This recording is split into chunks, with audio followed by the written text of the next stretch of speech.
Somnath part 79 క్రిందటి తర్వాయి భాగం. హరిదత్తుడు పిచ్చెక్కినట్లు వీధుల్లో తిరుగుతున్నాడు. త్రిపుర సుందరీ దేవి మందిరం మూతపడింది. దేవి దర్శనం లభించటం లేదు. పూజాధికారం కూడా లాక్కున్నారు. మదిరా మాంసాల ప్రసాదం కూడా ఆగిపోయింది. మదిరా గంధంతో నృత్యం చేసే స్త్రీ పురుషుడు అంగవిన్యాస సౌందర్య మహోత్సవం కూడా ఆగిపోయింది. అతను పూజ చేసే చోట గురుదేవులే వెళ్ళి ఏదో విధంగా పూజ ముగించి వస్తుండేవారు. మందిరం ఏమిటి, అదొక కారాగారమై శ్మశానంలా శూన్యమైపోయింది. అతని జీవన కార్యమే నిలిచిపోయిందన్నమాట. అందుచేత రెండవ రోజుల్లా పండ్లు కొరుకుతూ ఇనుప కంచేని కదిలిస్తూ వీధుల వెంబడి తిరిగాడు. అదీ కాక ఇన్ని మందిరాలను సైనికులు వశపరుచుకోవడం చూస్తే అతని కన్నుల్లో రక్తం ఎగజిమ్మేది. ఆ పుణ్యధామంలో అంత అవినీతిని అతను ఆనాడే చూచాడు. అందుకే అమీరు వచ్చాడని భావించాడు. అతనికున్న జ్ఞానమే అంతంత. అవినీతికి పాల్పడ్డ గురువును దిగలాగేందుకే దైవానుగ్రహం వల్ల అమీరు వచ్చాడని అతని భావం. ఎవరు గెలిచినా ఎవరు ఓడినా అతనికి చింతలేదు. మందిర ద్వారాలు తెరుచుకుంటే చాలు. అలా ఆలోచిస్తూ తిరుగుతుంటే అతనిలా ప్రసాదం లేక విసిగి యాత్రికులు కనపడగా దిగులు పడి తిరుగుతున్న బైరాగులు ఎందరో కనిపించారు. అవమాన దుఃఖంతో బాధపడుతున్న ఆ బైరాగులందరూ కూడబలుక్కున్నారు.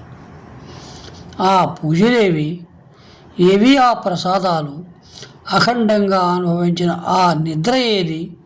దీనికంతకు ఈ గురువే కారణం. గురువులో పాపాలు ఉండవచ్చు, ఇది మాత్రం మహాపాపం, ఘోరమైన పాపం. గురుదేవులు తమ గదిలో కూర్చున్నారు. ఎదురుగా హరిదత్తుడు మరికొందరు బైరాగులు కొంత దూరాన చేతులు కట్టుకొని నిల్చున్నారు. వారి ముఖాల్లో ధ్వనిలో దుర్మార్గం స్పష్టంగా కనిపిస్తున్నది. మహామాయ మందిరం తెరవనంత వరకు ఈ బాధ తొలగడం కల్లా. అనాథ నుంచి నేటి వరకు ఎన్నడూ ఇలా మోయబడలేదు గురుదేవా అని కంచిని గట్టిగా పట్టుకొని హరిదత్తుడు అన్నాడు. అతని కన్నులు వికృతంగా పాశవంగా ఉన్నాయి. నేను స్వయంగా పూజ చేస్తుంటే మూసివేయడం ఏమిటి అన్నారు గురుదేవులు. ఈ భక్తులకు దర్శన భాగ్యం లేకుండా గుడి ఎన్నడూ మూసివేయబడలేదు అన్నాడు హరిదత్తుడు. మీరు చేసిన చేతల వల్లనే ఈ దర్శనాన్ని ఆపివేయవలసి వచ్చింది గురుదేవా అంటూ బెదిరిస్తున్న ధ్వనితో హరిదత్తుడు, గత 50 ఏళ్ళ నుంచి నా దారిని ఎవరూ అడ్డగించలేదు. నేడు మీరు చేశారు. అదుగో అమీర్ వచ్చాడు. పూజా విధులు ఈ విధంగా ఆగితే మహామాయ సహించదు అన్నాడు. లకులేశ భగవత్పాదుల దయ వల్ల నాకు కూడా పూజా విధులు తెలుసు. ఒక్క పూజా విధి ఆగలేదు అని దృఢంగా అన్నాడు సర్వజ్ఞుడు. మరైతే అమీర్ ఎందుకు వచ్చాడు? దైవ పూజ జరగవలసిన చోట అమానుషాలు ఆరంభమైనవి కనుక.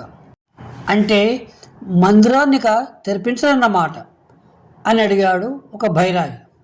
అవును, నా చేతల వల్లనే ఈ బాధ తటస్థిస్తే దానికై నన్నొక్కడే శిక్షించమని పరమేశ్వరుని నేను ప్రార్థిస్తా. కానీ ఆ బాధను మేము అనుభవిస్తున్నాము అన్నాడు సర్వజ్ఞుడు.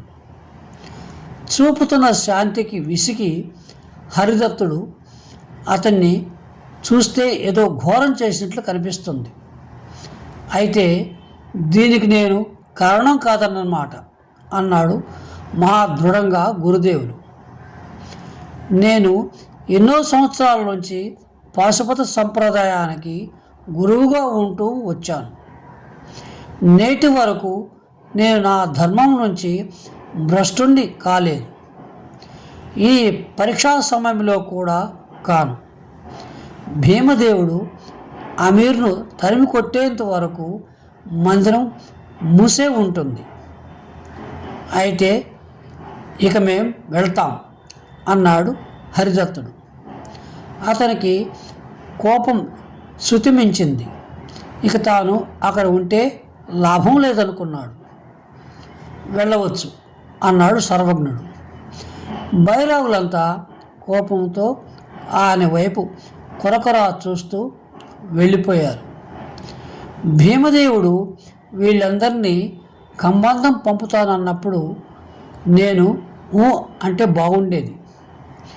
ఇప్పుడు పరమేశ్వరుడు ఏది చేసినా సరే అని లోలోపల అనుకుంటూ ధ్యానం చేసుకోవడానికి వెళ్ళాడు గురుదేవుడు. సశేషం.